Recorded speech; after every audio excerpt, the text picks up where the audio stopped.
What's up, everybody? Welcome back to another episode of Blood on the Razor Wire TV. Many of you might remember Tony, one of my first episodes when we started the channel. We did a bunch of time in Big Sandy. Things were definitely crazy over there. We talked about all that stuff in that interview.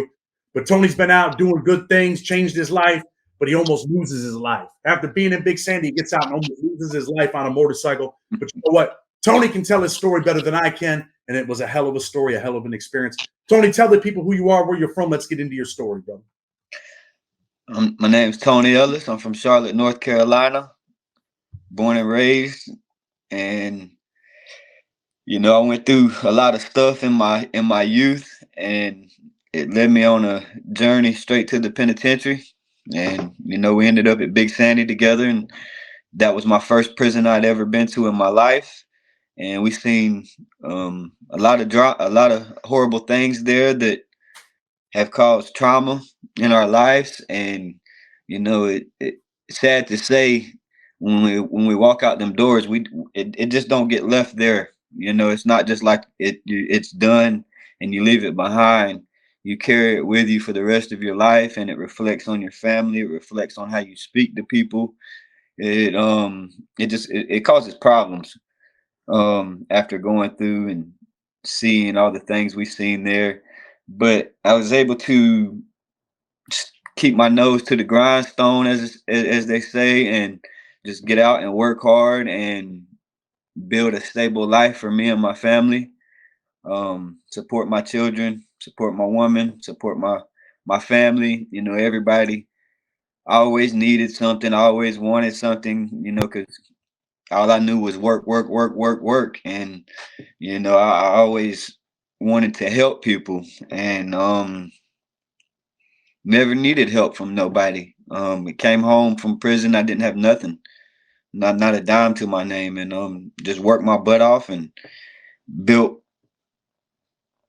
a stable lifestyle for me and my kids. I had 2 kids prior to coming home, and then I had another child shortly after coming home. And I came home in 2013 after a 96. It was 144-month sentence, but 4 years was taken off due to the Simmons law and the firearms charges getting changed, or firearm statutes getting changed, or what they could use against you in your criminal history and what they couldn't. So it was 144-month sentence, but then 4 years got taken off. So I ended up doing the full 96-month term. And man, I just came home and I worked my butt off and bought a home, cars, boats. I always wanted more, more, more, more, more. So always on the chase for more, more, more, more, more. And never dealt with my internal issues, man. And it caused problems with my relationships. It caused problems with my children. It caused, I was harsh to my son. I was, harsh to my older daughter, and just harsh to the people that were around me, to the people that loved me the most. And they were the ones that felt the pain that I had on the inside that I didn't know how to deal with. So Let me say this, right? I'm in the same position right now, man. Not really harsh with my kids, but harsh with the people that are supposed to be closest to me, the people that I'm supposed to love the most, right? Help everybody else out, and then angry with them for no reason, no real reason. And, a lot of times in federal prison, some of the stuff that we've seen, some of the things that we experience, I believe that it does affect us, right? And I know you talked a little bit about that. What's one of the worst things that you've seen in prison, Tony? I seen Brian Ashlock get attacked in his sleep by the ABT. That was the first good stabbing that I witnessed there. I watched him plan the attack. I watched him execute the attack. I heard him scream for his life. Nobody's there to help, bro. Like, ain't no help coming from you. If you get into it in those spots, you better give it all you got, because nobody's coming to help you. It's gonna, by the time somebody gets there, the dirt's done been done, So you Let me ask better. you this. You say you watch the plan, right? You watch them put the plan together. What goes, and these are white dudes, right? White gang members in prison. What goes into the planning? How do they plan a hit on somebody? I mean, I seen how it fell out, some paperwork, not paperwork, but he had lent a notepad to this guy named Wolf. Well, in the back of the notepad was a letter that he had formulated that he was writing to a Texas United States attorney. And that letter fell into this guy Wolf's hands. Wolf then in turn put it into the ABT shot caller's hands. And then that's when the plan to get Brian started playing out. I had issues with the ABTs, so I wasn't in like the know of everything. All I knew was that a white boy was going to get hit soon, and I had just got into it real hard with one of their prospects, so I was on my P's and Q's thinking that it was going to be me. And come to find out it wasn't going to be me, but I was up every day, every morning, ready with my knife, my boots on, and you know, I knew it was happening that morning. I seen the people come in. They went into his cell while he was sleeping and attacked him.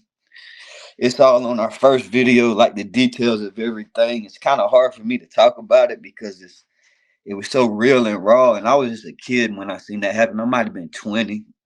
And they stabbed him very viciously for 2 or 3 minutes. You heard him screaming and fighting, and you could see it through the cell door window, and then he stopped screaming, and they kept on stabbing him, and and then they come out, and he was laying in the floor. You could see him laying in the floor in a puddle of his own blood. And then he tried to lay there and die, and another one of them went in there and slapped him around and woke him up and kind of got him up on his feet and told him to get up out of here. And then he stumbled out onto the rail, covered in stab wounds all over his body, and kind of grabbed on the rail for support and worked his way down to the stairs and made it about halfway down the stairs, and then just fell down the rest of them. And when he fell down at the bottom of the stairs, that was right by the entry door to the cell block or to the cell unit.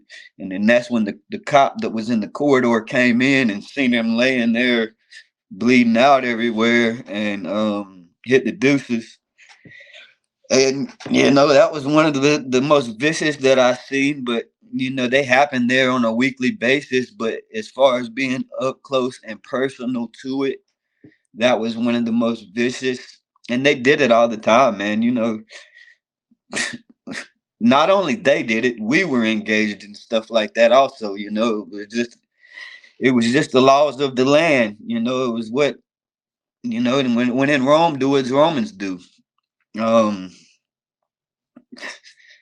To see that type of stuff happen on a weekly basis, sometimes a couple times a week. Remember how the helicopter used to fly into the middle of the soccer field and scoop them up? They'd run them out there on the gurneys, and off they went. Sometimes they came back, and sometimes they didn't. We watched Ace get killed by the gun tower. It was just we could go on and on and on for days about the bad things that happened there. Remember, another vicious one was when Money stomped dude's head into a pumpkin, smashed it like a pumpkin. It's just a lot of vicious things that happened while we were there. You were only 20 years old when you see this, when you experience this, right? Yeah, 20. I was at Big Sandy from 20 to 25. 20 to 25, man, you're a young man, man, and you're seeing some of the most extreme violence in your life. And you believe that has an effect on who you are today, right? Yeah, for a while it was haunting me in my nightmares. I'd have nightmares, wake up sweating, trying to catch my breath, dreaming that I was back there again, and caused me to be violent. Also out here, before this wreck happened to me, I was riding my Harley, getting into stuff with the guys, going out to bars, putting my hands on people, just acting an ass, man, and I had recently told my uncle before the incident, I got to stop this stuff. Somebody's going to kill me one day. I got violence pent up inside of me, and I have no problems putting my hands on people. Well, it's not normal out here. That's not how to be. That's not a normal thing to just punch somebody in their mouth and see where the chips fall. You know, that's not normal. And I had recently told my uncle, I was like, man, I got to stop this, man. Somebody's gonna kill me one day. Somebody's gonna shoot me. Somebody's gonna stab me. You know, so that was leading up to this wreck that happened to me. I want to get into that in a minute, but I want to ask you a couple more questions about prison. Then we're going to get into your experience and what happened with you in this wreck, right? When we were there, did you feel like every day your life was on the line? Like you never knew the dudes that you're smiling in their face? Absolutely, might be there to get you? Absolutely, man. There were snakes everywhere. You never know who was plotting against. Somebody was always plotting against you, man. If I was a hustler while I was there, I was making wine, I was running card tables. I was involved in all the things that bring the problems. So, you never knew what could happen on a day-to-day basis. So you lived you lived each day like it could be your last one. It was whatever, man. Plain and simple. You didn't think you was ever going to leave that mountain. There was no end in sight. No end in sight, man. Every day, man. I mean, every day I was there, man. I was wondering, hey, man, could today be my day, right? Could my best friend, who eventually, the kid that was my best friend in there, ended up, doing what they felt they had to do with me, right? I mean, do you remember when that happened? Was there a plot? I mean, were they plotting on me? Were they planning it? So I don't remember when Pike. You talking about when Pike got stabbed? Well, I'm talking about when Ace and Frank. Oh yeah. So I was in C1 when they tried to jump on you, man. I wasn't involved in the inner workings on that. I was in C1 and remember when the deuces got hit and it happened on the basketball court side. So I was on the opposite side of C1. One part of C1, you could see the basketball court. On the other side, you couldn't. So I was on that other side. So I had to hear secondhand from people that seen it, what went on. But, all the guys that did it, that jumped on you, I was well acquainted with. I didn't know about the plot for them to try to remove you from the yard. But it didn't work out that great for them. But I mean, it didn't work. It didn't work. They made fools of themselves, and three guys on one, it should have been a complete demolishment. You send three guys to hit one guy, you would expect that guy gets done dirty, and you stayed on your feet. From what I hear, you stayed on your feet and handing out knuckle sandwiches. you know. But at the end of the day, sometimes I used to reflect on that, right, and think, man, if Big Jake would have grabbed me, the big dude from Ohio, and they stabbed me, I could have lost my life, bro. If he would have grabbed me, I would have lost my life maybe there. Jake was involved in that? I thought it was Trago, Ace, and Coffee.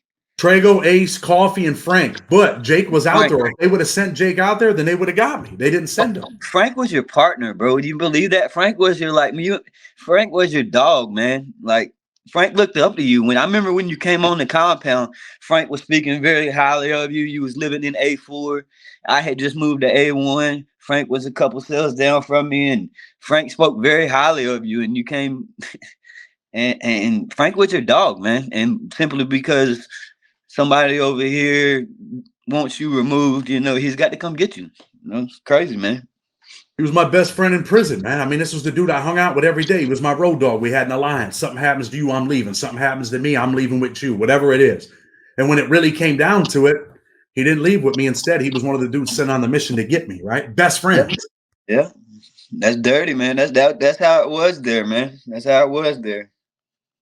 Best friends betray you. I mean, how many times have you seen dudes that are with each other every day, and the next thing you know, the dude that you're hanging out with stabbing you at Big Sandy?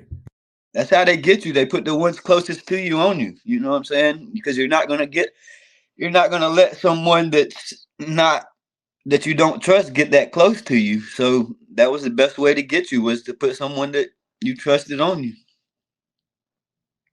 Best friends betray you, man. Could have lost my life out there, right?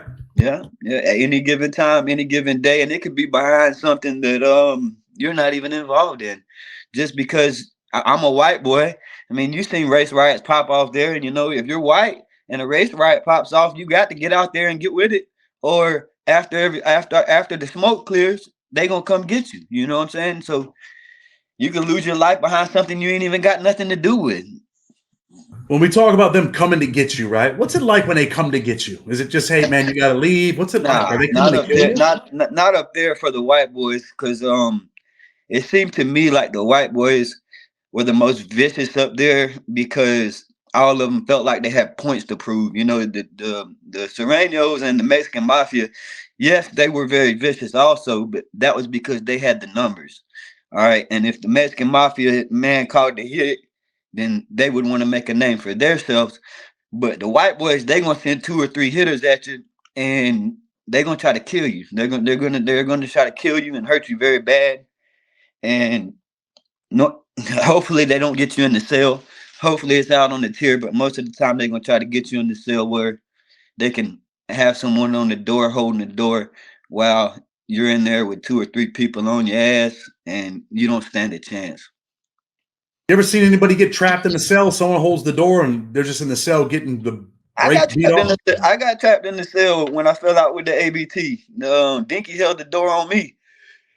And I didn't have no choice but to fight for my life, man. Luckily wasn't no knives involved, but I was in there with that man for 5 to 10 minutes battling. And that's a long time, man. 2 minute battle is a long time. But when that door's being held and this dude's steadily mashing the gas on you, I mean, Well, you were kind of a little fella back then, right? yeah, You know? I was, but I didn't have quit in me, man. I didn't have no quit. And he demolished me, but I just didn't quit fighting. And that's what allowed me to stay. Had I curled up in a ball and said, okay, okay, or stop, then, I got to get up off the yard. You got to go, bro. You got to go to PC. But because I just kept on fighting, even though I was getting demolished, people stood up for me. Was it NLR Richard stood up for you, if I remember? Richard Harper, yeah, Richard Harper. He was ready to ride. He was ready to take it all the way behind me, and really didn't know me that well, but he seen I have heart and was willing to stand up for myself and not pack it up and hit the door. When you say hit the door, that's when you go to the corridor door and say, hey, I can't be in here no more. Or you go over there leaking, and then now you go to PC, or you go into the shoe for 6 months to a year until they transfer you to another yard. And then that catches up with you when you get to that yard. The way it works is if you walked off of this yard, and then you go to this other yard, the word will catch up with you. Hey, he hit the door over there. He packed it up over there. And now your name's no good anywhere you go. So that just wasn't never an option, man. You're gonna have to carry me out of here on a stretcher, or I'm staying, bro. Plain and simple. Richard was a California dude, man, and I remember when I left the yard that day, I left with one shoe. When the police hit me, one Yeah, of my shoes flew off, and I remember walking by the gate, and he came to the gate, and pretty much he was like, "Hey, man, you did good, bro. You did good, man. You yeah. got the heart of a lion. You did good." As long as you stay on your feet, even if you don't stay on your feet, just keep fighting, man. Keep fighting and hope you live. So I hope you don't die. That's what I want to ask you, man. You're in Big Sandy. You're in the cell. And really, you're literally, some people don't understand this. There's young dudes watching this show. They don't know that what it's like to be trapped into a concrete mausoleum and someone's holding the door and there's no way out. The only way out is to win, to die, or for the other dude to be like, okay, man, you had enough. Or the dude holding the door, that's the shot caller, is like, hey, man, all right, man, you got it in. That's what's up. But in your mind, are you really believing, man, you're about to die in that cell? Man, I was in fight mode. They say it's fight or flight. You're either gonna pick one of the two. I was in fight mode and I was angry. Even though I was losing and feeling, I mean, the dude he hit hard, and he was, luckily after being in there for 5 to 10 minutes with him, I guess Richard kept walking back in the door, like hollering at Dickie. Who's he got in there? Who's that in there with him? Who's that in there? Is that the baby? Who's that in there with him? And then finally he finds out it's me in there with him. And then now they're politicking outside the door while me and old buddy still going at it in the cell. And the dude I was going at it with, he was seasoned, man. He had been in the USPs for a while, and he had been doing workouts and burpees and going on missions. And here I am. Back then, I was about $130 soaking wet, just come into the system from the county jail eating honey buns and soups, and so I wasn't in no type of shape to be battling it out with this prison warrior. And Richard paced back and forth by the cell and finally found out it was me in there, and I guess got on Dinky's ass and was like, hold up, this ain't gonna fly. So they got me out the cell with him. All right, so get the cell door open, broke us up because I was still fighting, he was still fighting. And then Russ was like, this kid, he's got to go right now. I'm like, F that, I ain't going nowhere. I'm bleeding all out the mouth, out the nose. I ain't going nowhere. We're causing a scene in the middle of the unit. They're trying to get us in the cell so that the CO don't see nothing going on. We get in another cell, and then here we go. He comes in the cell trying to get me to leave the yard, and I'm still bucking, and I ain't going nowhere, and we go at it again. And I mean, that happened, and then we end up a few minutes later, it happened in another cell. And it just kept happening, man. And it went three different times we went at it hard. And from that day on, I put my mind in warrior status. You know what I'm saying? I got up and I worked out every day. I kept my knife on me. I had my boots on before the doors popped. From that day on, I had only been there like 3 or 4 months when that happened. So I seen it happening to other people, but I felt, I ain't causing no problems with nobody. So I ain't got to worry about it happening to me. And then it happened to me. So from that day on, you turn the switch in your head, and you got to get on warrior status, man, and stand on your own 2 feet. Why does it happen? People are listening. They're like, damn, that's crazy. But why does it happen? Man, Is there a bullshit reason? I've seen it happen over the dumbest things. Like what happened to me was me and dude was just drinking wine together. And he had come out the hole that day, and I had a batch of wine coming down. We before he went to the hole, we were cellies. So that was my first cellie I ever had. So, I thought me and him were kind of had a brotherhood, even though he was ABT prospect and everything, he showed me the ropes. He gave me a radio. He told me what to do, what not to do, what to look out for, what. So when he come home from the shoe that day, home meaning back to the block, he walked in with his green military bag full of stuff, got released from the shoe. What's up? What's up, Russell? Or they called him Hypo. I called him Russell. He's the one that ended up trying to kill Pinky. But anyways, what's up, Russell? How you doing? Good to see you, brother. I got this big batch of wine coming down. I ain't selling it. We're gonna drink it all. And we started drinking it all. And I gave all the white boys in the unit that wanted to drink wine for free that day. And somehow we ended up in Dinky's cell horse playing, like just tussling around horse playing, and I got him in a chokehold and had it locked in pretty good, and he tapped out on my arm, and I let him go, and I'm like, I got you. Nah, it wasn't I got you. He turned around and he hit me. Bang. And it was on and popping. When he punched me, he hit me very hard, and it started a war, a battle in that unit for the day, and he was wanting to stab me to get me off the yard, but luckily Richard Harper and I think a dude named Kelly and Wolf and all them guys that wasn't part of the ABT. Richard really wasn't independent, but he didn't really roll with a gang. He rolled under the California brand, and there wasn't much California brand there. There was one shot caller for the brand. He was they just kind of came to a group and saved me, bro. They saved me, because either I was gonna get up out of that unit that if they wouldn't have done that, either he was gonna stab me in that unit that day, or I was gonna stab him, and we was both gonna go to the hole. That was my only way out, because I wasn't going to hitting the door, and I wasn't just gonna walk up out of there. I was in the mentality of, whatever, they'll have to carry me out of here. I'm not a child molester. I'm not a rat. I'm not going nowhere.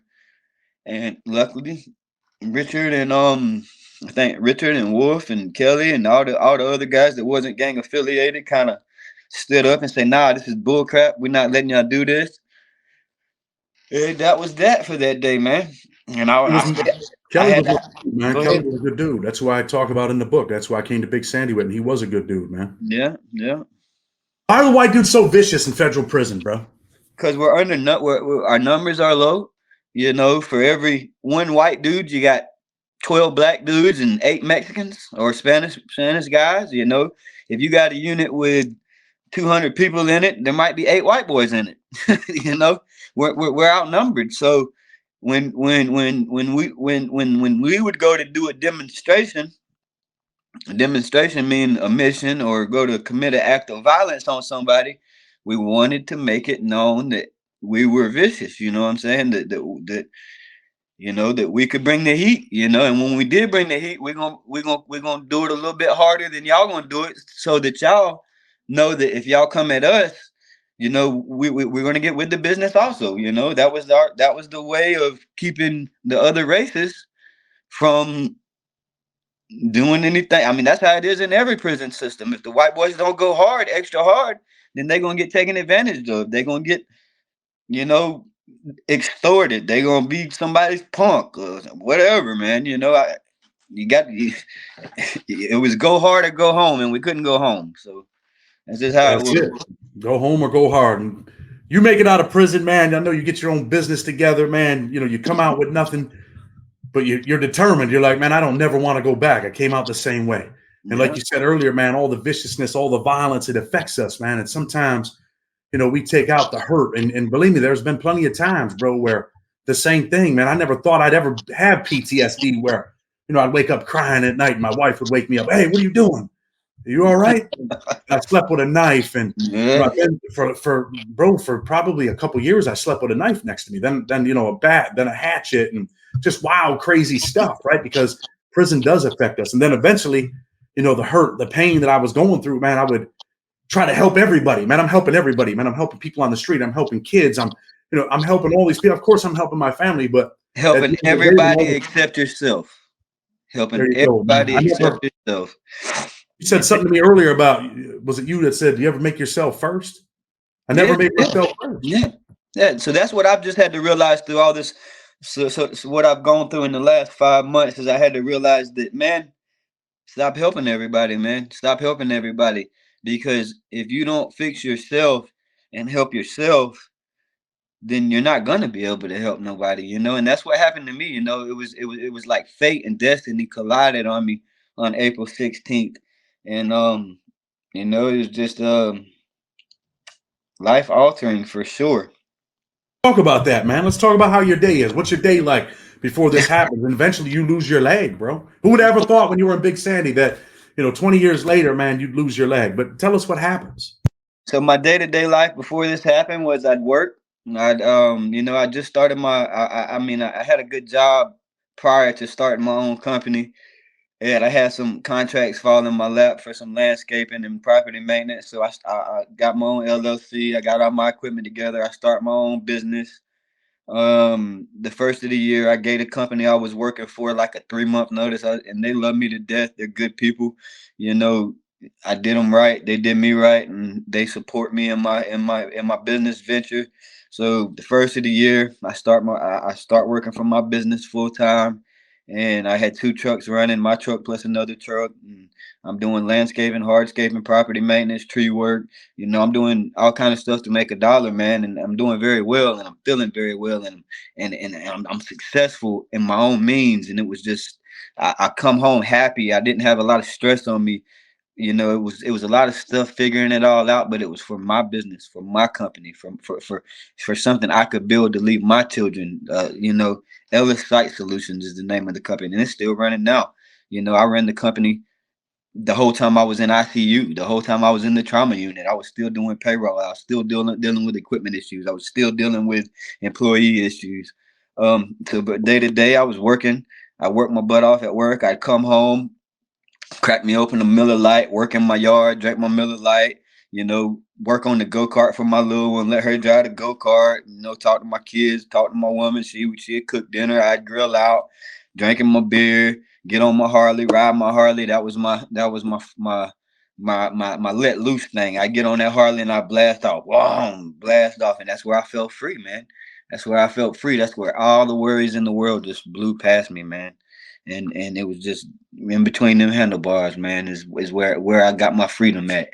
And you know, I'd go out to bars, and most time we'd have a good old jolly time, but all it took was that one thing, and then it's back to warrior status, punching people in the mouth, busting the whole bar up. You know, if 3 people are trying to jump on me, you giving them all whatever you got to give them. If you lose, you lose. You win, you win. You know, whatever. And it was just a dangerous path that I was on. And I felt it. I felt it. I felt something telling me, hey man, you got to stop this, man. This ain't working, man. Somebody's gonna kill you one day. You're acting irresponsible. You got all this stuff going on, going good for yourself. You know, what are you doing at the bar with these people? You know what goes on at the bar. You got people drinking liquor, people snorting cocaine, people. It's the bar life, man. You know, like, what are you even doing here? And so my son had gotten into some legal troubles. He's 20, and he had gotten into some legal troubles and was in jail mid-March. End of March, got locked up, and that weighed heavily on me because I fought so hard to keep him on the right path and tried to instill discipline and routine into him so that he would be successful. And he was successful for a short period of time. He had his own truck. He was approved for a home loan, had a good credit score all by the age of 19. I had him set up with a good bank account, and he did it all on his own. I just gave him the guidance. And to see him take that fall and then be facing 6 to 9 years in state prison for possession of an AR-15 pistol and some reefer, I was like, nah, this ain't right. They trying to ramrod you out there in that country town. So I got him a good attorney. I was like, man, I'm not getting you out of jail. I've told you time and time again what's right, what's wrong. You're gonna stay in jail, but I'm not gonna let him sweep you under the rug. I got him a good attorney. So he was in jail for about a month. And then I'm out doing his portion of the job because he was working for my company. So I'm out doing the grunt work that day, which I didn't mind. I'm out running mowers, weed eating, picking up trash. It was April. The weather was nice. It was a beautiful day. I felt good. About lunchtime, I get a call on the phone. From his attorney that I had hired. Hey, Mr. Ellis, how you doing today? I said, I'm all right. How about yourself?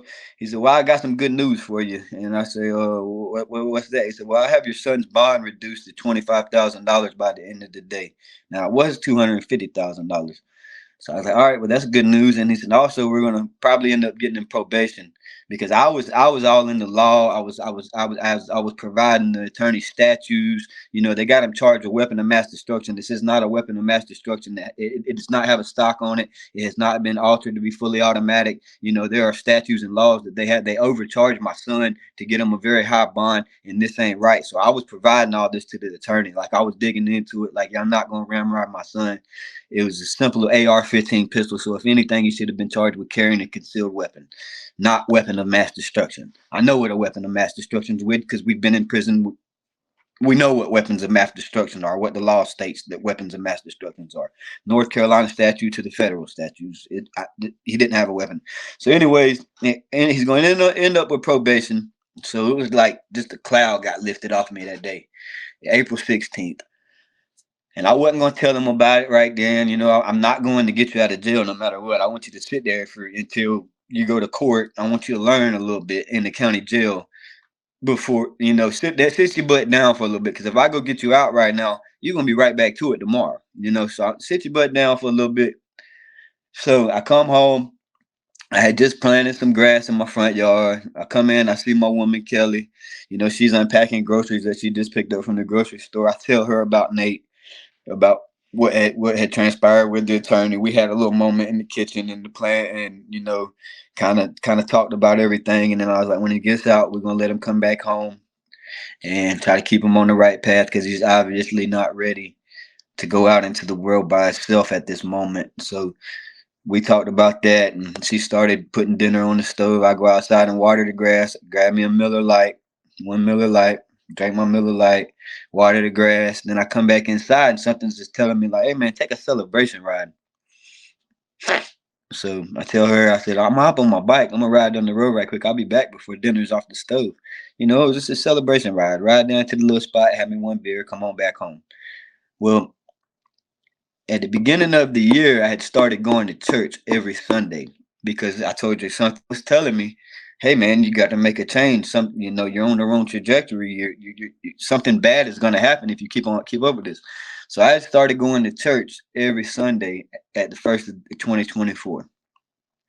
I was still going to the bars on the weekends occasionally, maybe once a month or something like that. So I was still kind of riding the fence line.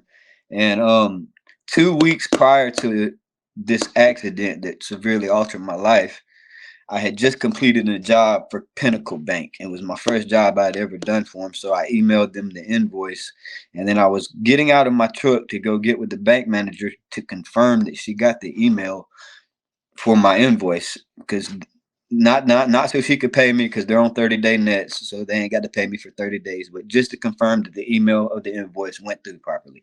I put my foot out on my step board on my truck, and something just came over me, bro. I don't know what it was. And then it said, Tony, you have not never said the Lord's Prayer. You have not never asked the Lord for forgiveness. So, I've never really been really big religious or a devout Christian, but I've always believed in God. I've always prayed to God. Even when I was in Big Sandy, I would pray to God, and He would answer my prayers in His own way. It might not be the way I like it, but it might be, oh, you got caught with a knife. Now you're going to the hole for this amount of time. Well, while I'm in the hole for this amount of time, massive stuff goes down, and in His own way, He protected me from being involved in that massive stuff that went down.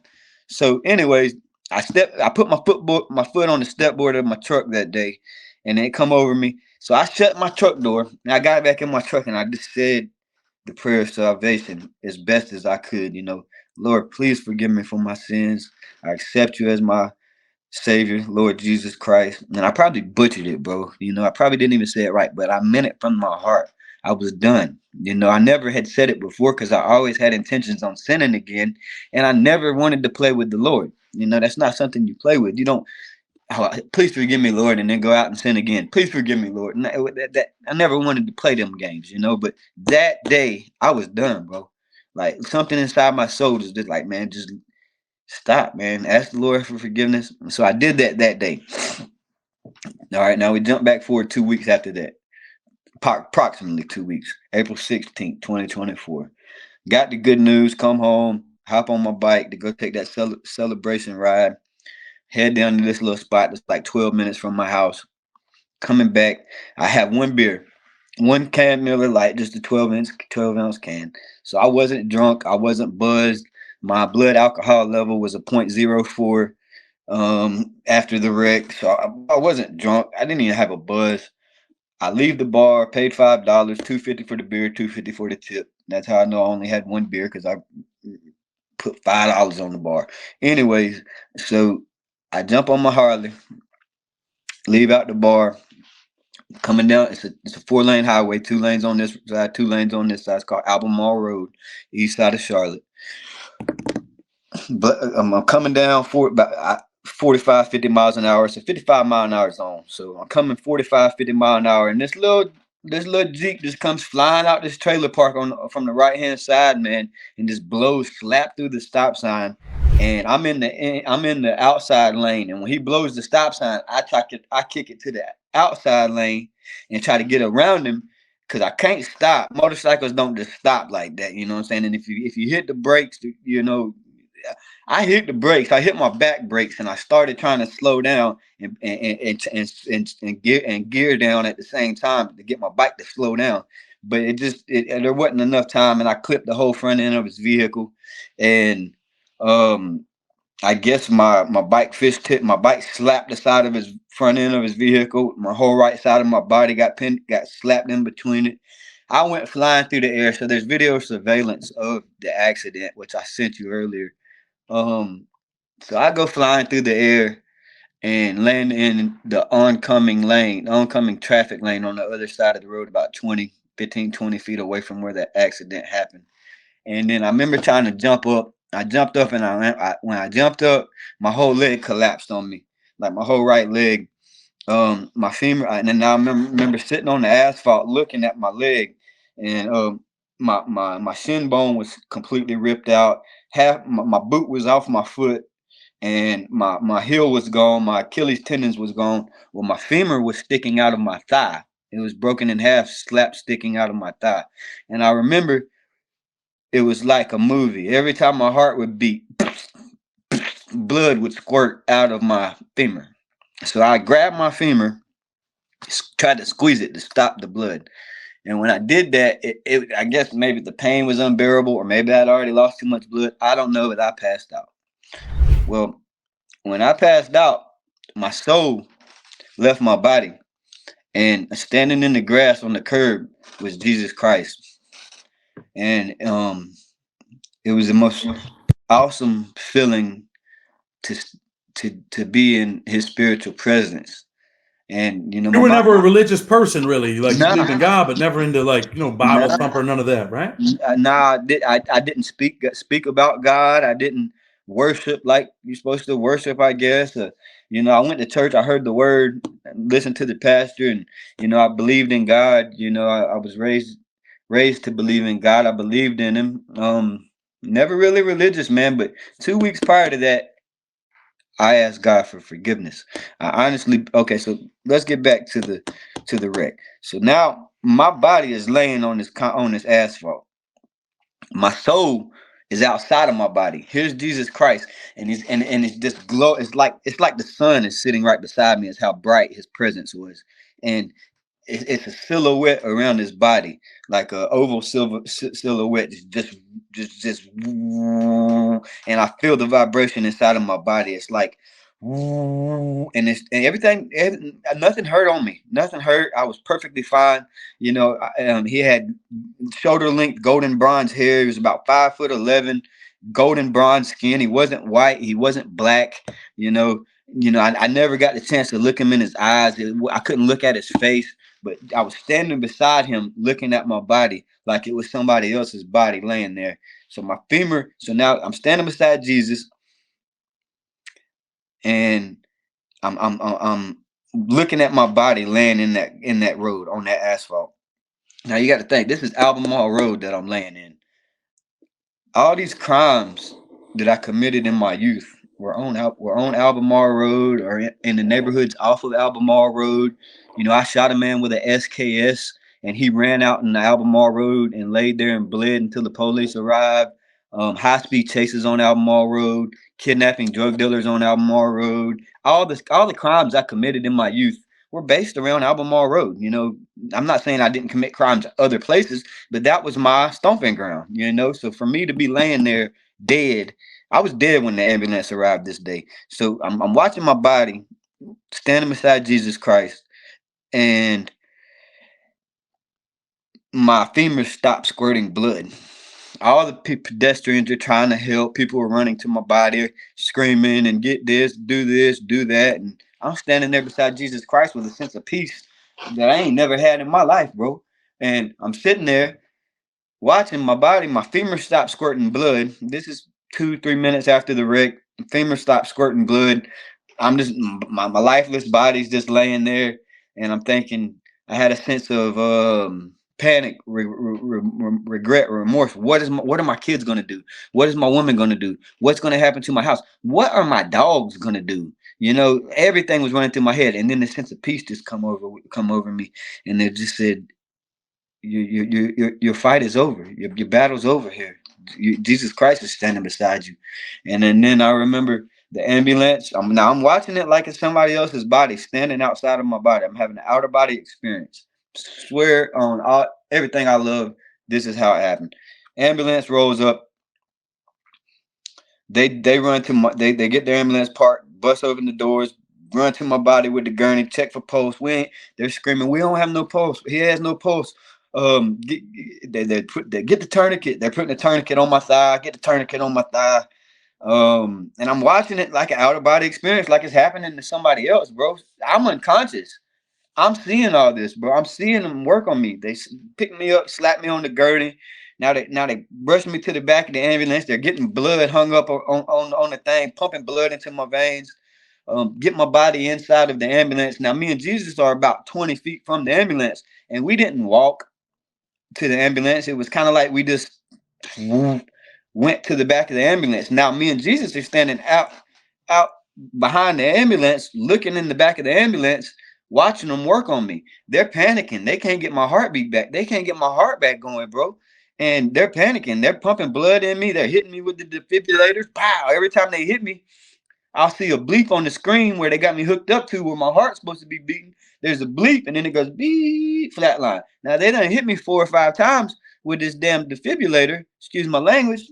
I still work on myself. I still got things I need to fine tune. But they done hit me with this defibrillator multiple times, and each time they hit me with the defibrillator, my heartbeat would jump once and then flatline, jump once and then flatline. They're putting things in my veins. I don't know what all they're doing to me. They're pumping blood into me.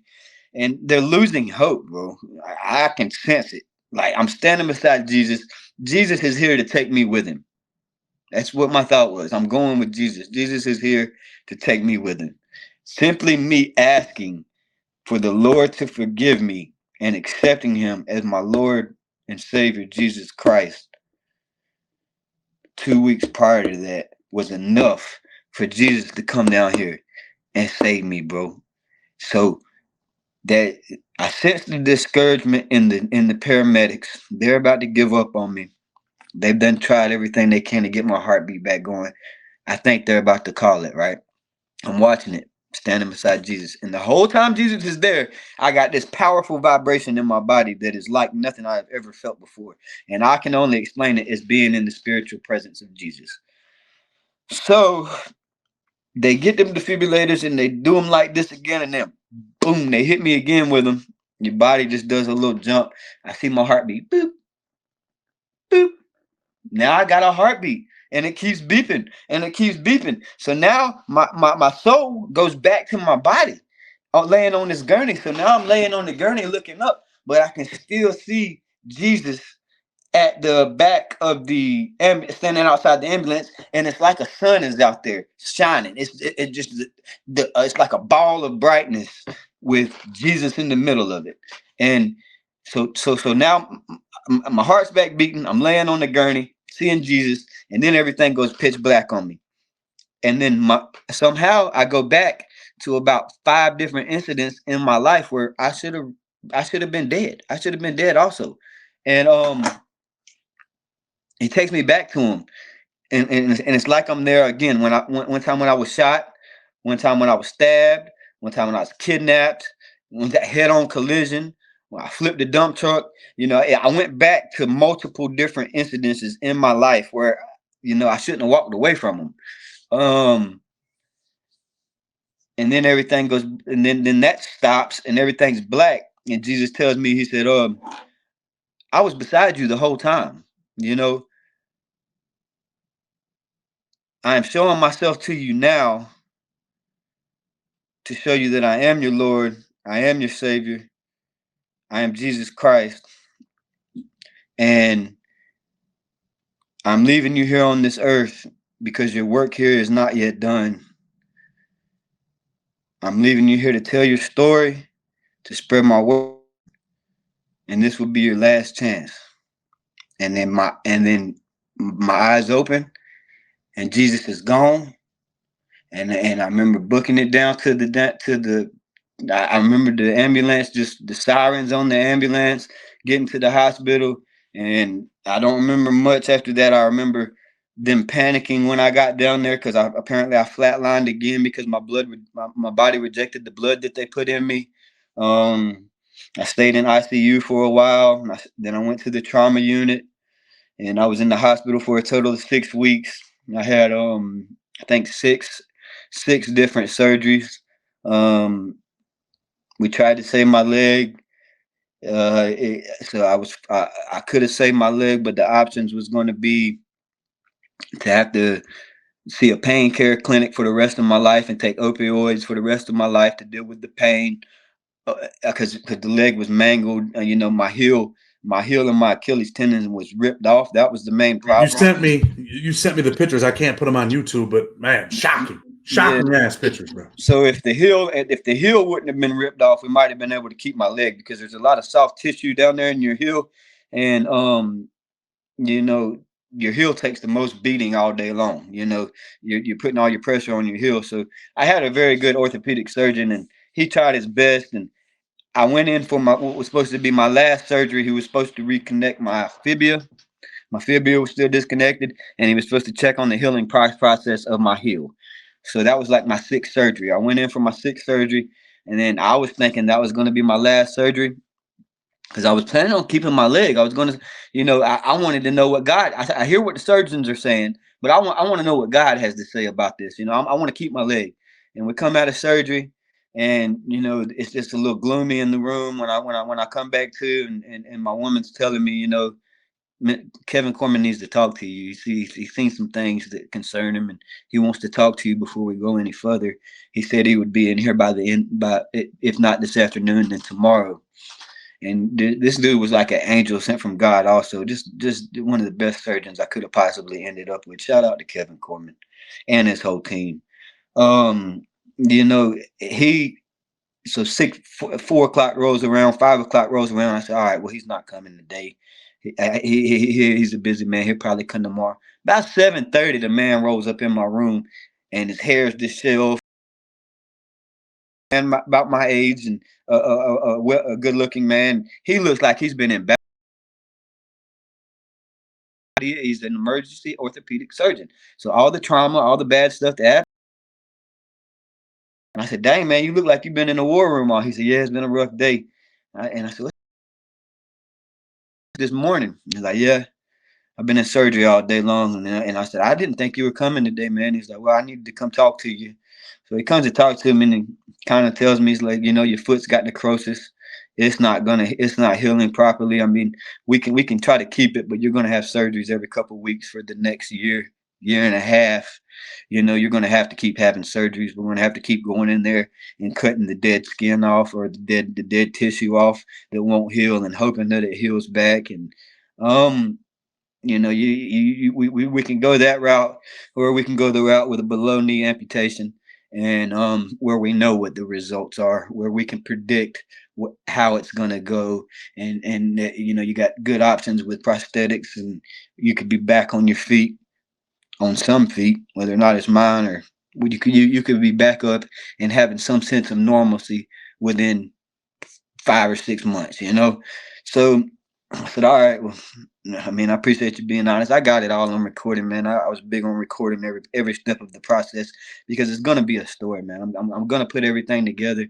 Too much stuff has happened to me in my lifetime not to document it all. Because once I die, if I die tomorrow, then that everything that happened to me, or all the revelations that I had, are just gone. So we ended up cutting my leg off the next day, or might have been the day after. I told him to give me till tomorrow. I'd give him, let him know what choice I wanted to make, and so we chose to cut my leg off. So now I don't have a right leg below my knee, about 4 inches below my knee, and I go for my prosthetic. I've been getting fitted for my prosthetic. I've been in physical therapy. I've been doing everything I can to get back up and rolling, man. I've had help from my woman, Kelly. She's been helping me through it all, through the emotional trauma, through the grief, through the anger, she's been by my side, and we've bumped heads and thrown stuff at each. Like, it's been a rough battle, bro. But she stuck with me, and my kids have gone through it with me. They're suffering through it all with me, because whereas we used to go out on the boat every weekend, or ride bikes, or ride go-karts, or go fishing, now this whole summer has just been kind of healing, trying to get my body back right, trying to get my mind back right. And every step of the way, like, I was doubting what I seen, bro. I was doubting that Jesus really showed himself to me. So, you know, my pastor would come talk to me. I was like, man, I need to talk to my pastor. And like, I wasn't close to this dude before it happened. I was just a member of his congregation, of like a 50 people church, So we haven't chopped it up and kicked it that much. We did, hey, hi, bye, how you doing? He was happy I was coming to his church, but I need to talk to this guy. He's my spiritual leader. I need to talk to him. So he would come to me. He came to me a couple times. He brought men's prayer groups, a bunch of men from church, into my hospital room to pray. He explained to me, that what I seen was not a hallucination. It was Jesus is spiritual presence is so powerful that he can only show itself to you in your imagination, because it's so powerful that you would die. It's just Jesus's presence is so, like, if he showed himself to you in the flesh, that it's just too powerful for a mere human to experience. And I would backslide, like, ain't no way. And then there would be little things that God would just keep sending me along the way to reassure me that what I seen was real, man. And it's still happening to this day. Like, when I went for one surgery, this older black woman was pushing me in my wheelchair, and she didn't know me. She didn't know my face. She didn't know nothing. But as she's pushing me, she's got her head right beside my ear, and she's saying, "Yes, Jesus, Lord Jesus, heal this man, Jesus."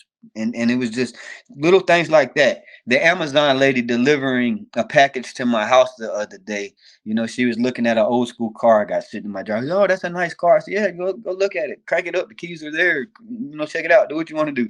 And she starts talking, and she's like, "I was very sad on the way to this neighborhood because my son died 8 years ago on the way to this neighborhood to pick his friend up." So we got to talking and stuff, and and she's learning about what's happened to me. And then I tell her, "Hey, this happened to me on April 16th." And she's like, "Oh my God, that's the day my son died on the way to your neighborhood." And then it's just every day. It's like every week, maybe a couple times a week, something I don't believe in coincidences. Something will happen to reassure me that what I seen was real, man. And it will always be a part of me, and I'm gonna share my story until I die. There was 2 or 3 months during this process where I just got real quiet. I got depressed. I wasn't talking about it much. And God didn't leave me here to do that, bro. God didn't leave me here to just keep what I have inside of me. God, he did. That's not the instructions he gave me when I was laying in the back of that ambulance, bro. And if I don't follow those instructions that he gave me, then he's not gonna leave me here. Then I'm not. I'm not following his directions, bro. And I don't know where it's gonna lead me. I don't. All I know is that I have to share my story because he told me to. He didn't leave me here to fester with all this inside of me and just lay up in here and die. I'm still living life. I'm still going. Yeah. You gotta keep living your life, man. Hey, listen, it is what it is, man. Who would have ever thought, that you'd be here? And a lot of people listening to the story, me knowing you, I wouldn't think that this story was going to take us to, God and Jesus Christ being on the side of the road with you, but it's your story to tell, bro. Yeah, it's real. And I definitely appreciate you coming on and sharing that, bro. Anything you want to say before we get ready to go? God is real. Jesus Christ is real. We don't always know why, but it ain't for us to know why. Love the people that are around you. Don't get caught up in chasing more and more and more and more and more and more. How about focusing on what you have and what's around you and the people that are around you? How about investing in them? Focus on what's around you, man, because it can all be gone just like that. Just a normal day. Just a normal day. You traveling to work in your car. Just like that, man. That's how quickly it can be gone. And you won't have the chance to tell your family how much you love them or how much they mean to you.